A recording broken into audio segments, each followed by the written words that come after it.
Namaskar, this is RK Rao and welcome to RK Campus official channel.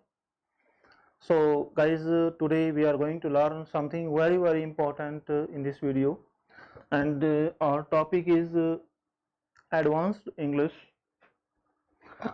advanced spoken English. This is our topic.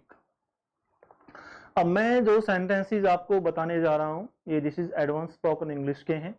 In sentences को आप बोलने की कोशिश कीजिएगा अपने लाइफ में। जैसे किसी ने कहा भाई बोल दिया तो बोल दिया, हम लोग कई बार कहते हैं अरे यार उसने मेरे को गलत बोला, तो हम क्या बोलते हैं बोल दिया तो बोल दिया। तो इसकी इंग्लिश हम लोग क्या बोलेंगे टोल्ड इज टोल्ड।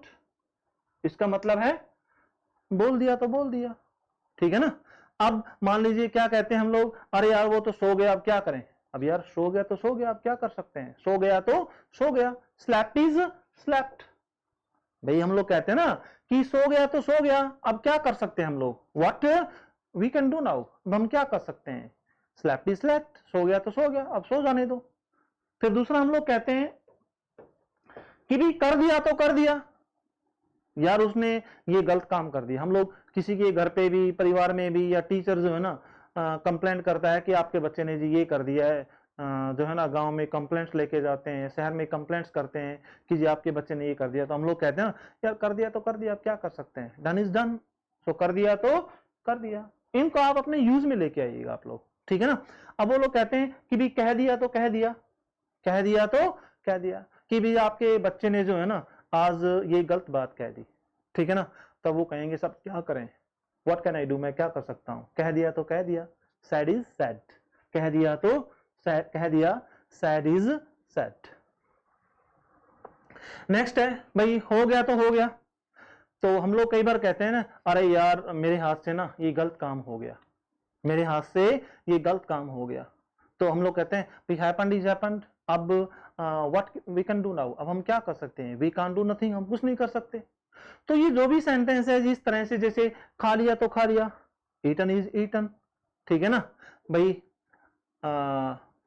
कह दिया तो कह दिया, सैड इज सैड, हो गया तो हो गया, ठीक है ना।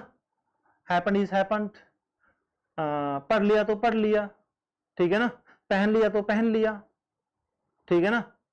हो गया तो हो गया, बोल दिया तो बोल दिया, हंस गया तो हंस गया, ठीक है ना। उठ गया तो उठ गया, सो गया तो सो गया। इस तरह के सेंटेंसेस आप जो हैं बनाने की कोशिश करो, और अपने व्यवहार में, अपने कम्युनिकेशन में जब भी आपको बोलने का मौका मिलता है आप इन सेंटेंसेस को बोलने की कोशिश करो। अपने घर में, परिवार में, ऑफिस में, कहीं भी आप जाते हो तो आपको इस सेंटेंसेस को बोलने की कोशिश करनी चाहिए। उसके बाद में हमारा नेक्स्ट आता है फ्लाई ओवर और एक ब्रिज। भाई इसमें मैं आपको डिफरेंस बता रहा हूं, फ्लाई ओवर और ब्रिज में क्या डिफरेंस होता है, ब्रिज और फ्लाई ओवर। भाई फ्लाई ओवर जो होता है वो सड़क के ऊपर से पुल बनाया जाता है। दोनों का अर्थ क्या होता है, दोनों का मीनिंग पुल होता है। ब्रिज का मीन्स भी पुल होता है और फ्लाई ओवर का भी। अब सड़क के ऊपर से जो पुल बनाया जाता है उसको फ्लाई ओवर बोलते हैं, और पानी के ऊपर से जो पुल बनाया जाता है उसको हम लोग ब्रिज बोलते हैं। डिफरेंस समझ में आ गया, ओके। नेक्स्ट है भी हमारा बाय। बाय भाई हम लोग सस्ती चीजें खरीदते हैं ना, उसको हम लोग बाय खरीदते हैं। जैसे मुझे आज एक पेन खरीदना है, ठीक है ना, I want to buy a pen today, मैं आज एक पेन जो है ना वो खरीदना चाहता हूं, सस्ता है। एक शर्ट बाई करना चाहता हूं, ठीक है ना। एक ट्राउजर जो है वो बाई करना चाहता हूं, ठीक है ना। मैं एक टी शर्ट जो है ना वो बाई करना चाहता हूं। सस्ती चीजों के लिए हम लोग बाई का प्रयोग करते हैं। और कोई महंगी चीजें, बाई का मतलब भी क्या होता है, खरीदना होता है, और परचेज का मतलब भी खरीदना होता है। दोनों का मीनिंग सेम है, लेकिन परचेज का हम महंगी चीजों के लिए, जैसे मैं जो है ना भाई सियाज गाड़ी खरीदना चाहता हूं, वो महंगी है, I want to purchase a Ciaz car, ठीक है ना। मैं एक सियाज गाड़ी, महंगी चीजों के लिए हम लोग परचेज का प्रयोग करते हैं, और सस्ती चीजों के लिए हम लोग बाई का प्रयोग करते हैं। बाई का अर्थ भी खरीदना है और परचेज का मीनिंग भी खरीदना है। This is the difference between these two. So next आते हैं हमारे पास रूफ। रूफ आता है और एक सीलिंग आता है, CEILING। नेक्स्ट स्लाइड में आएगा, इसे नेक्स्ट स्लाइड में। भाई रूफ क्या होती है? जो छत की ऊपर वाली सतह जो होती है ना, उसको हम लोग रूफ बोलते हैं, छत, ठीक है ना। और छत के नीचे वाली जो सतह होती है, भाई एक तो ये छत है, ये मान लीजिए, देखो भाई ये आपकी छत है, इसके ऊपर वाली सतह जो है ना, इसको हम क्या बोलेंगे? रूफ बोलेंगे। और इसके नीचे वाली सतह जो होती है, तो उसको हम लोग सीलिंग बोलेंगे। सीलिंग और रूफ का दोनों का मीनिंग जो है वो सेम है, लेकिन ऊपर का पोर्शन जो होता है उसको रूफ बोलेंगे, नीचे का जो होता है उसको सीलिंग बोलेंगे। जैसे हम कहते हैं ना, भाई इस रूम में या इस हॉल के अंदर तो 4 सीलिंग फैन लगेंगे। वो सीलिंग फैन हम इसलिए बोलते हैं कि भाई वो छत के नीचे वाली सतह जो होती है ना, वहां पे लगाते हैं। अदरवाइज सीलिंग का मतलब भी क्या होता है? छत होता है, और रूफ का मींस भी छत होता है। Is that clear? ये अगली स्लाइड में आएगा, नेक्स्ट स्लाइड में। जैसे इसमें सीलिंग, छत के ऊपर वाली सतह हो जाती है। एक होता है सी और एक होता है वॉच। दोनों का अर्थ क्या होता है? देखना। दोनों का अर्थ क्या होता है? देखना। भाई कोई चीज गतिशील हो, जैसे मैं जो है ना, I want to watch movie. Movie में क्या है? गतिशीलता है, तो मूवी वॉच की जाती है, सी नहीं देखी जाती, उसमें गतिशीलता है।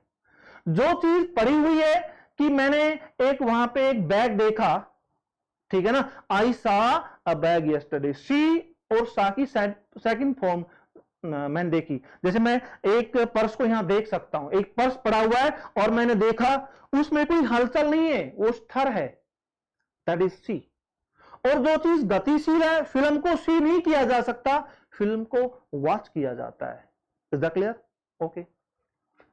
सो आपको ये स्पोकन के, एडवांस स्पोकन के कुछ वर्ड्स थे, कुछ सेंटेंस थे, आपको बहुत अच्छे लगे होंगे। और यदि आपको वास्तव में ये वीडियो अच्छी लगी हो और इसमें कुछ आपने नया सीखा हो कि ये वीडियो बहुत ही इंफॉर्मेटिव है, तो आप इस वीडियो को शेयर करें, लाइक करें, और मेरे YouTube channel RK campus official को सब्सक्राइब करें। लेकिन बेल आइकन दबाना ना भूलें, ताकि दूसरी वीडियो जो हैं वो आपके पास आए और आप इसका लाभ उठा सकें। और जो सेंटेंसेस जो हैं, जो वर्ड्स जो हैं, इनको बार बार अपने व्यवहार में आप लोग यूज कीजिएगा। देखिए मैं आपको फिर बता रहा हूं, टेलिंग यू वंस अगेन, कि यदि आप वास्तव में एक फ्लुएंट इंग्लिश बोलना चाहते हैं, तो अपने व्यवहार में लेके आइए इन शब्दों को। यदि आप व्यवहार में, आप लोग कोशिश कीजिए, जब भी आपको मौका मिलता है इन सेंटेंसेस को बोलने का, इन वर्ड्स को बोलने का, तो उस समय आप इनका प्रयोग कीजिए। Definitely you can speak a very fluent English. So okay, जय हिंद, जय भारत।